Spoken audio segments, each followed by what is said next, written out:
नमस्कार, मेरा नाम है सिद्धार्थ जगन्नाथ जोशी। हम अभी तक बात करते रहे हैं ज्योतिष में कर्म सिद्धांत के आधार पर। वहीं पे हमें एक क्लू मिलता है कि क्रियमाण कर्म ऐसे कर्म हैं जिनके जिनके ज़रिए हम जो हमारे जो कर्म बंधन है उनको तोड़ने का अवसर मिलता है। पर उसकी शर्त है कि निष्काम कर्म होना चाहिए। अब निष्काम कर्म या सकाम कर्म करते हुए भी हम किस प्रकार उनको जो पूर्व बंधनों को तोड़ सकते हैं या अपनी इस जन्म की प्रगति को तेज कर सकते हैं, इसके लिए कई सारे उपचार हैं। कई उपचार ऐसे होते हैं जिनका कुछ लॉजिकल बेस नहीं होता, तो बस उनको करने से लाभ होता है। अब ज्योतिष लौकिक विधा है और जब आप किसी चीज़ की अपेक्षा करते हैं, इच्छा करते हैं, तो ज़रूरी नहीं है कि वो इच्छा या अपेक्षा है वो आपकी जन्म पत्रिका के अनुकूल ही हो। ऐसा भी हो सकता है कि आपने पीयर प्रेशर के अंदर, हो सकता है आपके परिवेश के कारण, हो सकता है कि आपके जो मेंटल कंडीशनिंग है उसके हिसाब से आप वो चीज़ माँग रहे हो सकता है उसकी आपको ज़रूरत ही ना हो। लेकिन आप बहुत सारी चीज़ें ऐसी चाहते हैं, चाहे वो किसी को टीवी चाहिए, किसी को आईफ़ोन चाहिए, किसी को मोटरसाइकिल चाहिए, किसी को कार चाहिए, किसी को बेहतर घर चाहिए। तो भले ही वो अच्छे घर में रह रहा हो, लेकिन चूँकि उसके सारे भाइयों ने घर बना लिया तो उसको भी घर बनाना है। तो इस तरीके से इच्छाएँ बन सकती है। अब इन इच्छाओं की पूर्ति उन उपचारों से हो, ये ज्योतिषी उपचारों से हो, ऐसा कोई सिद्धांत नहीं है। ज्योतिषी उपचार ग्रहों की पोजीशन को, ग्रहों से जो प्रभाव आ रहा है उसको, उस उन उन उपचारों के ज़रिए जो जो जातक है वो अपने श्रेष्ठ परिणाम ले सकता है।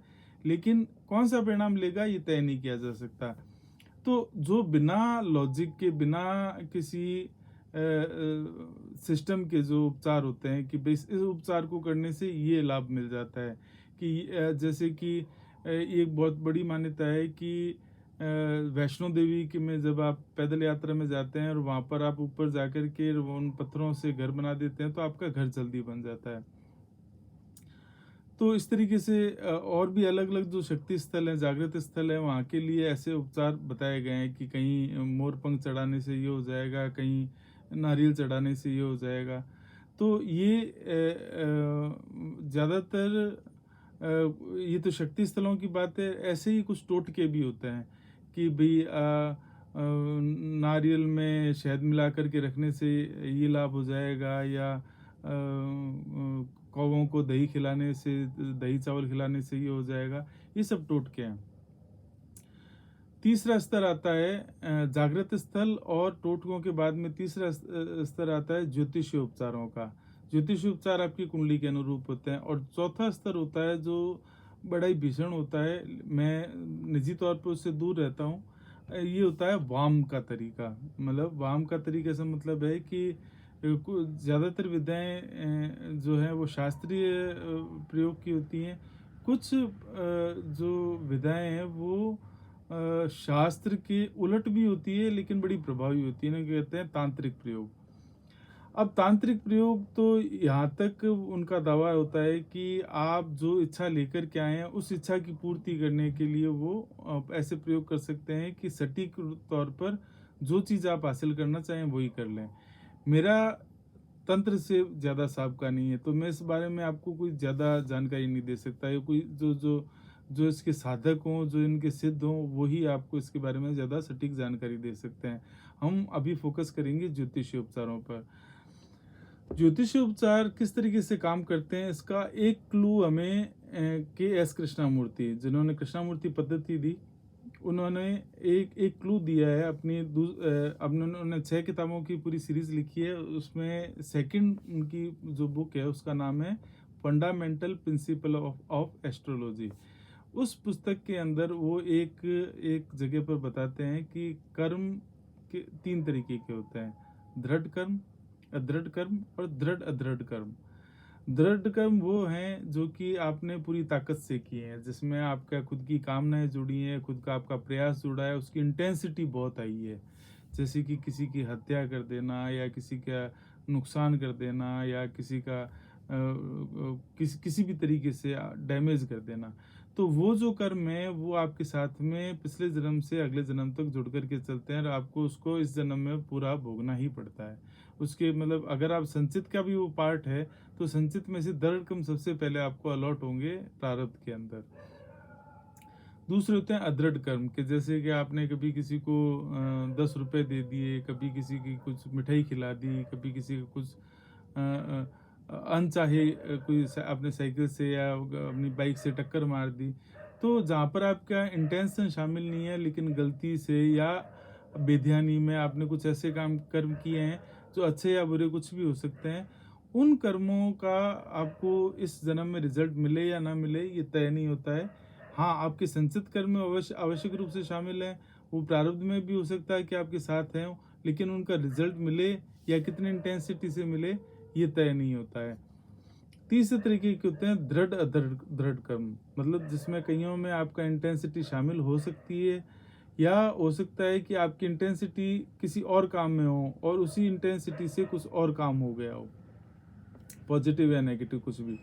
तो उनके उनमें बड़ा संशय की स्थिति रहती है कि इसका रिजल्ट मिलेगा कि नहीं मिलेगा। लेकिन उस वहीं पर कृष्णामूर्ति मानते हैं कि ये सबसे अच्छा साधन होता है कि वहाँ से अच्छे रिजल्ट लिए जा सकते हैं।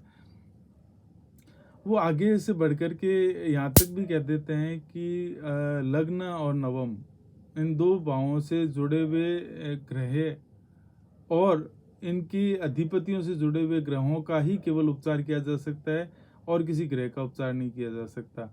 खैर, मैं जो ट्रेडिशनल पाराशर पद्धति है, जो ट्रेडिशनल जो ज्योतिष हम पढ़ते रहे हैं, उसमें ऐसा नहीं है। उसमें बहुत सारे ग्रहों का बहुत सारे कारणों से उपयोग होता है, उन पे हम आगे कभी बात करेंगे। लेकिन मोटे तौर पर ज्योतिषीय उपचार होते हैं दान के रूप में, कि भाई आपने चाहे मंदिर में जाएं, चाहे किसी गरीब को दें, चाहे अपनी बहन को दें, वो दान के रूप में जो आपके प्रभाव को कम करने वाले होते हैं। बुरे बुरे जो नेगेटिव जो रिजल्ट आ रहे हैं उनके प्रभावों को कम करने वाले होते हैं, वो दान के प्रयोग होते हैं। दूसरे जिसका प्रभाव हमें बढ़ाना हो ग्रह का, उसके लिए दर्शन के उपचार होते हैं, कि देवताओं का दर्शन करना, किसी विशिष्ट विग्रह का दर्शन करना, माता पिता के दर्शन करना, गौ का दर्शन करना, ये सब दर्शन है जो कि आपकी आपकी अनुकूलता को, आपकी लय को, आपकी भाग्य को बढ़ाने वाले सिद्ध होते हैं। तीसरा इसी में आता है जप का, जिसमें मंत्रोच्चार होता है। वो ये मंत्रोच्चार एक बार की का मंत्रोच्चार हो सकता है, पुरस्चरण हो सकता है, ये नियमित रूप से माला फेरने का काम हो सकता है। तो ये जप का पार्ट होता है। एक होता है त्याग का, कि जिसमें कि आप इंटेंशनली अपने किसी ऐसी वस्तु का जो कि आपके लिए काफ़ी मुश्किल होता है कि उसको हम त्याग कर दें, लेकिन आप उसका त्याग करते हैं, और त्याग करने से आपके ऊपर जो बोझ होता है काफ़ी तेज़ी से कम होता है। तो ये धन के रूप में भी हो सकता है, किसी वस्तु के रूप में भी हो सकता है, श्रम के रूप में भी हो सकता है, लेकिन ये जो त्याग है वो भी आपके शक्तिशाली ज्योतिषीय उपचारों के रूप में आता है। और चौथा होता है सेवा। ये सेवा होती है कि भाई आप महापुरुषों की भी सेवा कर सकते हैं, मंदिरों में भी जाकर के सेवा कर सकते हैं, और गरीबों की भी सेवा कर सकते हैं। तो ये जो 5 मोटे तरीके से जो उपचारों के तरीके हैं, उनमें अलग अलग जगह पे से अलग अलग तरीके से काम आते हैं। जैम स्टोन भी एक इनमें बहुत महत्वपूर्ण भूमिका निभाते हैं, लेकिन ये पूरे उपचार तंत्र का बड़ा छोटा सा पार्ट होता है। बिजनेस होने के कारण इसको ये बहुत बड़ा फैल गया है। लेकिन मोटे तौर पे 9 तरीके के जैम स्टोन बताए गए हैं, और उनका प्रभाव सामान्य तौर पर, जैसे वैद्यूरमणि जो जिसको गोमेद कहते हैं, तो गोमेद का प्रयोग होता है राहु के प्रभाव को कम करने के लिए। वैसे ही जो कैट आई है उसका जो प्रयोग होता है केतु के प्रभाव को कम करने के लिए।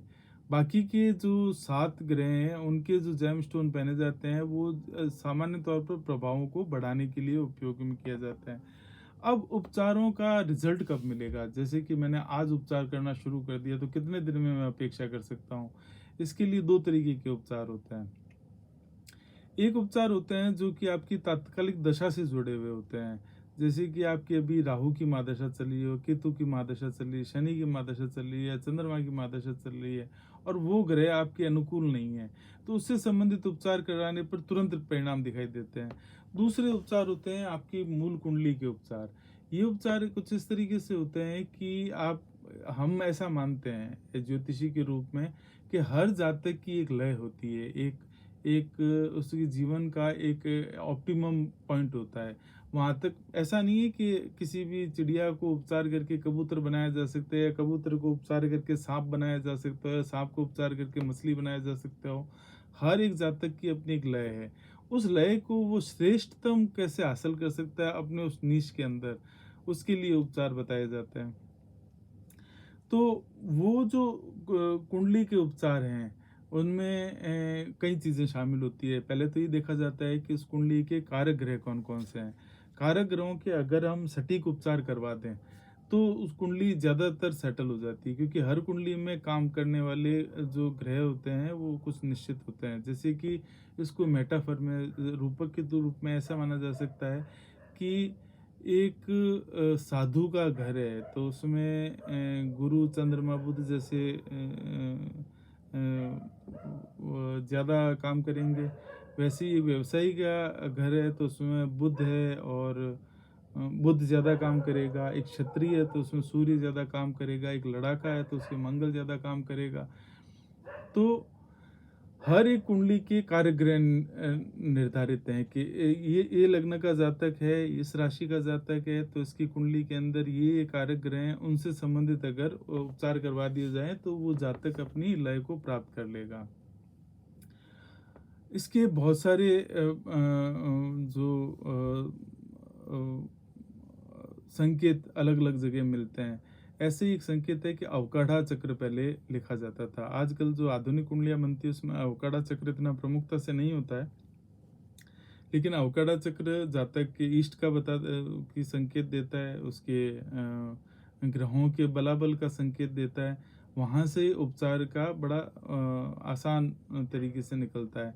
तो अगर एक बार एक जातक को पता चल जाए कि इस देवता की आराधना करने से वो अपनी सबसे अच्छी लय प्राप्त करेगा, जैसे कि कर्क और सिंह लग्न के जातक हैं, वो अगर हनुमान जी की आराधना करते हैं तो उनको सबसे अच्छे रिजल्ट मिलते हैं। ऐसा नहीं है, मेष और वृश्चिक के जातकों को भी हनुमान जी की सेवा से अच्छे रिजल्ट मिलेंगे, धनु लग्न को भी अच्छे रिजल्ट मिलेंगे, लेकिन कर्क और सिंह जो लग्न है उनमें सबसे अच्छे रिजल्ट आते हैं हनुमान जी की सेवा से। वैसे ही वृषभ और तुला राशियों के अंदर देवी की आराधना सबसे अच्छा रिजल्ट देने वाली होती है। कर्क लग्न के अंदर ही फिर से जहाँ पर हनुमान जी की सेवा साधना करने से अच्छे रिजल्ट मिलते हैं, उसी कर्क लग्न के अंदर भगवान शिव की आराधना करने से अच्छे रिजल्ट मिल सकते हैं। और उसी तरीके से अगर हम देखें कि जो धनु और मीन और इन लग्नों के अंदर विष्णु जी की सेवा करने से, विष्णु जी की साधना करने से बहुत अच्छे रिजल्ट मिलते हैं। मिथुन और कन्या के अंदर आपको गणेश जी की साधना करने से बहुत अच्छे रिजल्ट मिलते हैं। इस तरीके से हर एक लग्न के अब सिर्फ लग्न की बात नहीं है, इसमें ये भी देखना पड़ेगा लग्नेश की स्थिति क्या है, बाकी ग्रहों का उन लग्न पंचम और नवम पे कैसा प्रभाव है। ये सब देख करके हम उसका निर्धारण कर सकते हैं कि कौन से देवता की आराधना करने से सबसे अच्छे रिजल्ट मिलते हैं। अब उपचार के लिए सबसे ज़रूरी चीज़ है कि उसमें श्रद्धा होनी चाहिए और किसी तरह का संशय नहीं होना चाहिए। दोनों चीज़ों की ज़रूरत क्यों है? क्योंकि अगर श्रद्धा नहीं होगी तो उपचार काम नहीं करेगा, ये तय है। और अगर संशय होगा कि भी उसने पीयर प्रेशर में आकर के अपने परिवार वालों के कहने से या अपनी विपरीत परिस्थितियों के चलते उसने उपचार तो शुरू कर दिया, लेकिन उसे संशय है कि काम करेगा कि नहीं करेगा, तब भी उपचार काम नहीं करेंगे। गीता में भगवान कृष्ण ने कहा है कि 4 तरीके के पुरुषों का नाश होना तय है। यहाँ पुरुष से मतलब है जो जो वो व्यक्ति जो कि कर्म कर रहा है। यहाँ पर ये स्त्री पुरुष वाला पुरुष नहीं है, ये है कि जो जो जो फंक्शनल है, जो जो उपचार मांगने के लिए आया है उसके। तो इसमें चार तरीके के पुरुषों का नाश उन्होंने तय बताया है कि एक तो जो अज्ञानी होता है उसका नाश तय है। अब ज्ञान तो है लेकिन उसमें विवेक नहीं है तो उसका नाश तय है। ज्ञान है और विवेक है लेकिन श्रद्धा नहीं है, ऐसे पुरुष का नाश होना तय है। अब जिस जातक के अंदर ज्ञान आ गया, ठीक है, हमें ये उपचार करना चाहिए, उसको श्रद्धा है अपने पंडित पे जिससे उसने कुंडली दिखाई है कि इन्होंने जो बताया उसको आंख मूंद करके करना है, तो विवेक है कि उसको किस तरीके से उस उपचारों को करना है, और श्रद्धा है कि उन्होंने पंडित जी ने बताया तो करना है। लेकिन इन तीनों के बावजूद भी अगर उसको संशय है कि ये उपचार काम करेंगे कि नहीं करेंगे तो कतई नहीं करेंगे और उस जातक को लाभ नहीं होगा। तो गीता में यही कहा गया है कि संशयात्मा विनश्यति। तो किसी भी ज्योतिषीय उपचार, ऐसा नहीं है, ज्योतिषीय उपचार एक बड़ा कॉम्प्लिकेटेड इशू है। ठीक है, प्रिडिक्शन करने में ज्योतिषी अकेला प्रिडिक्शन कर सकता है, लेकिन उपचार करने में ज्योतिषी और जातक दोनों के जो संकल्प और भूमिका दोनों बराबर होती है। ज्योतिषी का संकल्प होता है कि मुझे अपने इस जातक को अधिकतम लाभ दिलाना है, और जातक की भूमिका होती है कि जातक का संकल्प होता है कि उसको जो पंडित जी ने बता दिया उसको आंख मूंद करके करना है। यहीं पर एक ट्रिक शॉट है ये कि भाई जिस समय ज्योतिषी जातक को बताता है कि तुझे ये उपचार करना है, उस समय उससे क्या फल मिलेगा ये भली वो स्पष्ट ना करे, बस वो ये कह देगा कि ये तेरे लिए अनुकूल है, और वो उन उपचारों को बिना आगा पीछे सोचे लगातार करना शुरू कर देता है, लंबे समय तक करता है। तब एक तरीके का उसके जो जो चाहे अनचाहे उसका निष्काम जो भाव है वो वहाँ पे प्रकट होता है। वहाँ पे वो उसका कोई लाग लपेट नहीं है, उसको बस इतना बताया गया है कि ऐसे करना है, इन उपचारों को करना है, वो करता चला जाता है। अब वो अपनी सामान्य ज़िंदगी बाकी की वैसे जी रहा है जैसे पहले जी रहा था, लेकिन उसमें एक आवश्यक रूप से ज्योतिषी का संकल्प, जातक का संकल्प और जातक का श्रद्धा वो उसमें जुड़ गई है, और उसमें वो निष्काम कर्म से वो उनको किए जा रहा है। तब वहाँ से वास्तव में परिणाम आना शुरू होते हैं, और जातक की जिंदगी पूरी तरह से बदल सकती है। ये ज्योतिष उपचारों का एक मोटे तौर पे सिद्धांत है। मैं ये नहीं कह रहा कि ज्योतिषी उपचारों का सारी यही स्थिति है। ज्योतिषी उपचार में जो जैसे जैम स्टोन है, ये आप पूरे ज्योतिष उपचार का 3-4% है, और बहुत सारे ज्योतिषी उपचार तो लाल किताब ने भी बताए हैं, वो भी बड़े देखने में लॉजिकल लगते हैं पर कई बार बड़े चमत्कारिक परिणाम देते हैं। तो उपचार का जो विज्ञान है बहुत लंबा चौड़ा है, लेकिन मैंने जो कर्म सिद्धांत से हमें जो संभावना मिलती है, वहाँ से हम कैसे उपचारों से होकर के और अपने जीवन को, अपने जीवन की लय को बेहतर बना सकते हैं, मैंने उस पर चर्चा की है। आगे किसी वीडियो में हम बात करेंगे कि टोटके और ज्योतिषीय प्रयोग उपचारों से भिन्न कैसे काम करते हैं। साथ में बने रहिएगा। नमस्कार।